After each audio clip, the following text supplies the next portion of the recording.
Narmetta palm oil factory ప్రారంభం, రైతు భరోసా నిధుల విడుదల, పంటల మార్పిడితో రాబడి పెంచుకోవాలన్న సీఎం. బడ్జెట్ ప్రజల జీవితాల్ని మెరుగుపరుస్తుంది. అందరికీ 5 లక్షల బీమా అమలు చేస్తాం. 1,15,00,000 కుటుంబాలకు బీమా ఎక్కడా లేదన్న బట్టి. హైదరాబాద్ ను మించేలా అమరావతి అభివృద్ధి. 30 ఏళ్ల క్రితమే ఐటీ గురించి ఆలోచించా. అనేక రంగాల్లో ఏపీని నంబర్ 1 గా నిలిపామన్న సీఎం. ఈ నెల 25న కాంగ్రెస్ కు రాజీనామా. అవమానాలు భరిస్తూ పార్టీలో ఉండలేను. రేవంత్ కూడా అన్యాయం చేశారన్న జీవన్ రెడ్డి. రేపు విశాఖ స్టీల్ ప్లాంట్ కి కుమారస్వామి. నక్కపల్లి స్టీల్ ప్లాంట్ శంకుస్థాపనకి ఏర్పాట్లు.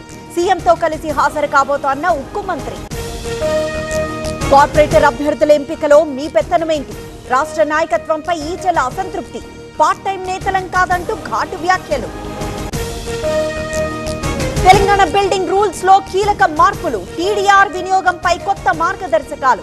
21 మీటర్లకు పైగా ఉన్న భవనాలు హై రైజ్ గా గుర్తింపు. మూసీ ప్రాజెక్టుకు బీజేపీ వ్యతిరేకం కాదు. పేదల ఇళ్లు కూల్చకుండా పునరుద్ధరణ చేయాలి. కాంగ్రెస్ డిఎన్ఏలోని అభివృద్ధి లేదన్న రామచంద్రరావు. వచ్చే ఎన్నికల్లో సిద్దిపేటలో కాంగ్రెస్ గెలవాలి. సిద్దిపేటలో గెలిచిన ఎమ్మెల్యేని మంత్రిని చేస్తాం. అన్ని నియోజకవర్గాల్ని అభివృద్ధి చేస్తామన్న సీఎం.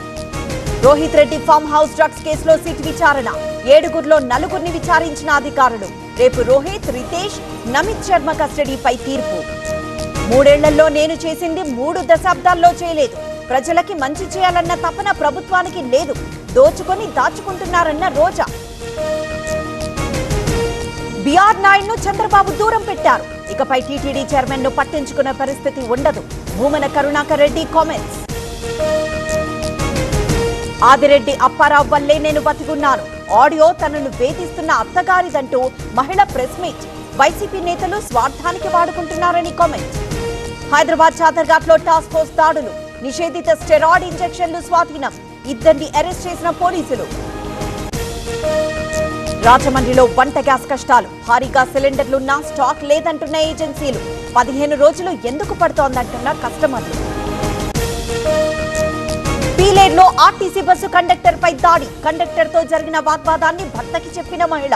దాడిపై పోలీసులకు ఫిర్యాదు చేసిన కండక్టర్.